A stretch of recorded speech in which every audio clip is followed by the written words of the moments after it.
thought against Becker in the previous round. He was quite extraordinary in that regard. 3-all.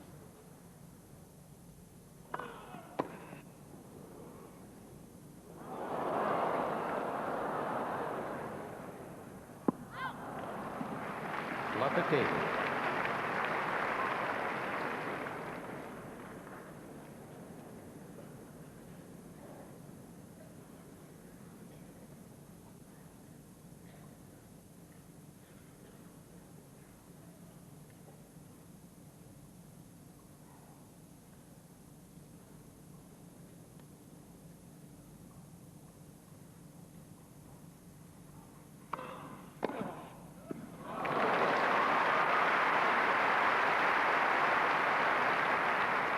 Love 30.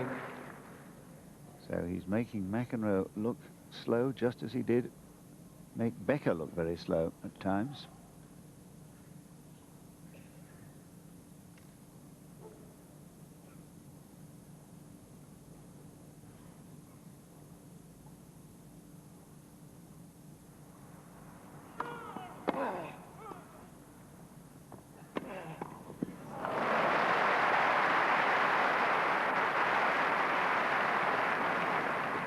$15.30.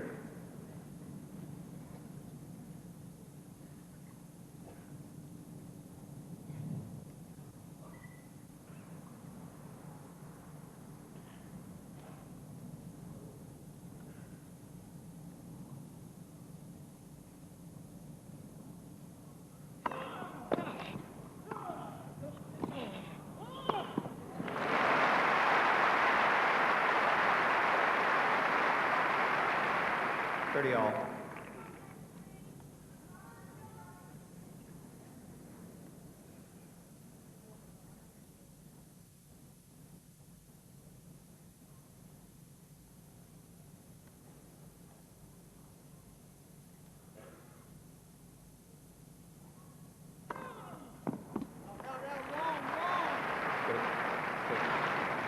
$40.30. Yes, it's been overruled, I think, or rather called by the umpire.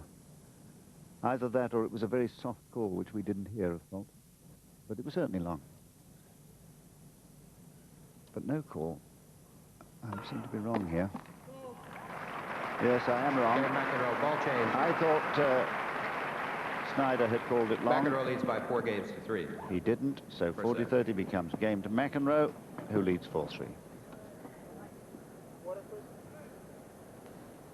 Yes, it certainly, to me, John, looked long, quite by a substantial margin.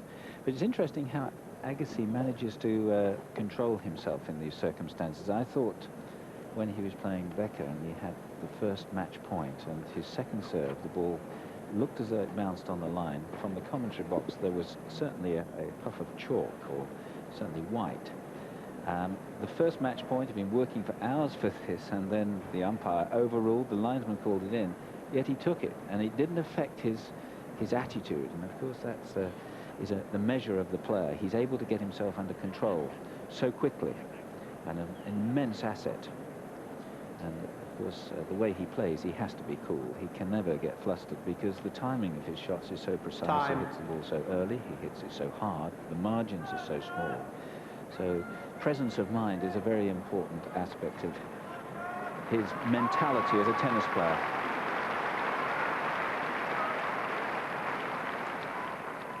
So full marks, though, to John McEnroe, I think, this man having started with an immense surge.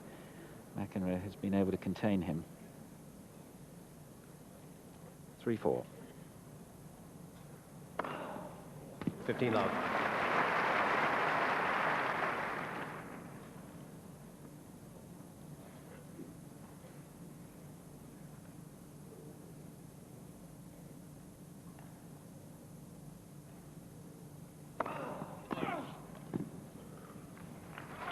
Pretty low.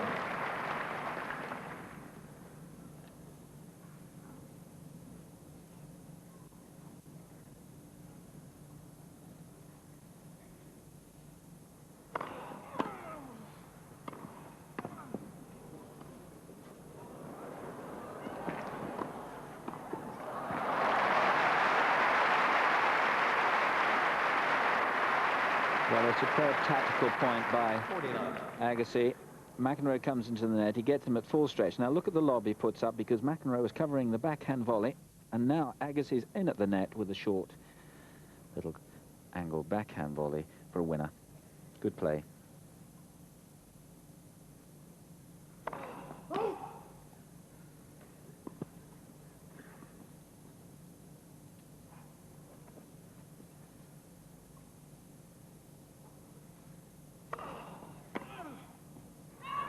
Game, Agassi.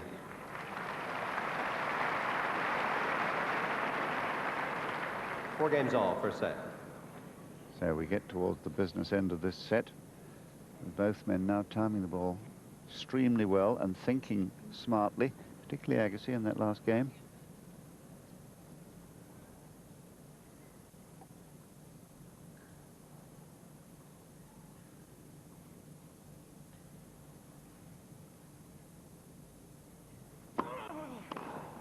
Love.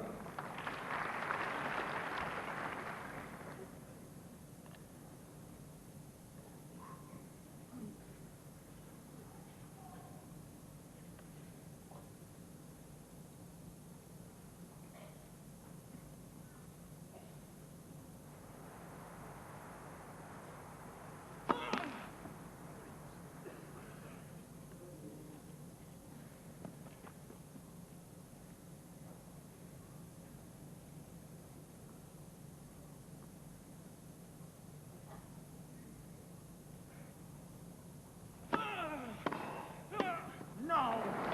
15 all.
Well, McEnroe goes for the wide serve to the backhand, and look at Agassi. He plays a one-handed shot.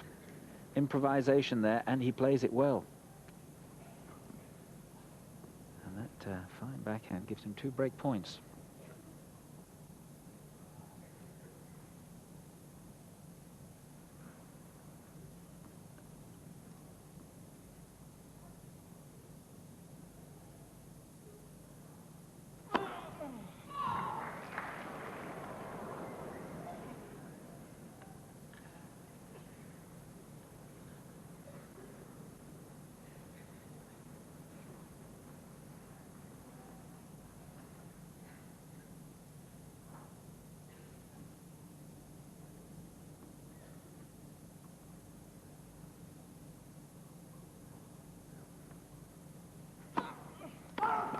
Game, Agassi.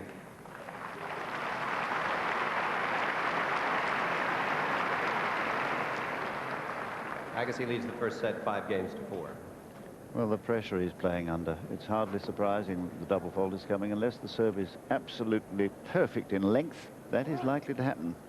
The ball thrust down his throat. Yes, certain inevitability. I thought the key point in that game was the 15-30 point when he served wide to Agassi, and Agassi played a remarkable return down the line.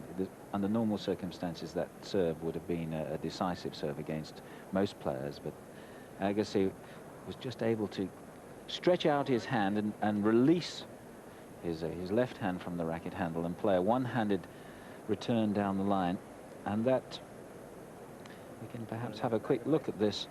Here he is on his toes, and now he lunges there. Look, just a flick of the wrist. It's amazing the timing that was involved there, because there was only for a split second was that racket actually in the correct trajectory to get that ball back down the line into the decisive Time. part of the court, which posed the problem for McEnroe.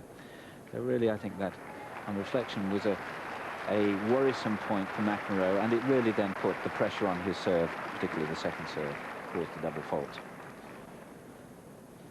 So Agassi now, having broken for the second time in the match, and a chance to take the first set if he holds serve.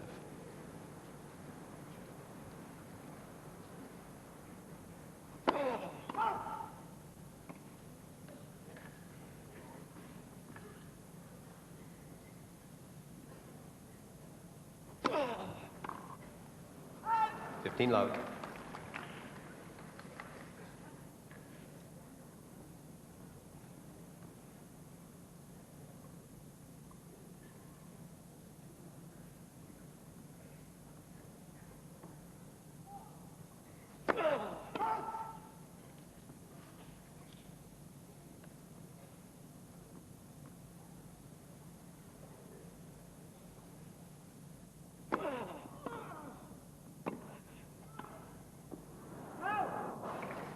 Love.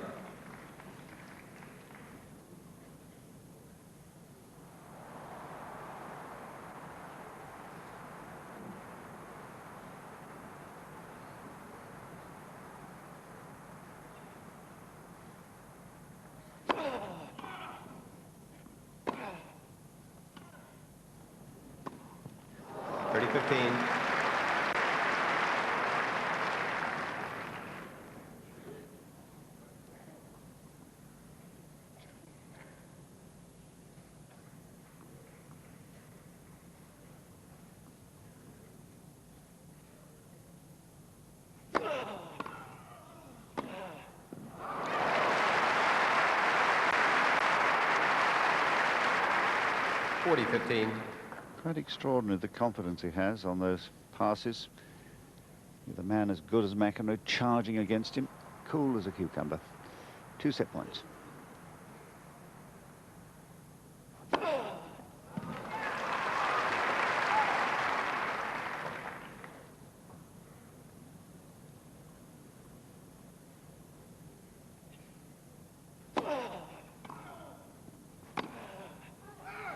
.40-30.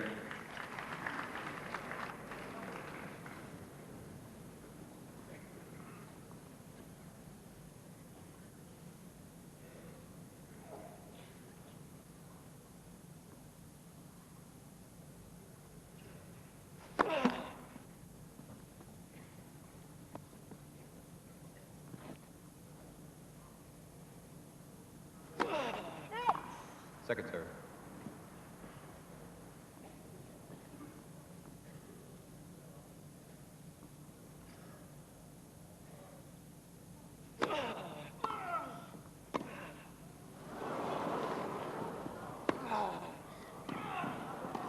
Oh, well played. Game in first set, Agassi, 6-4. Beautifully done.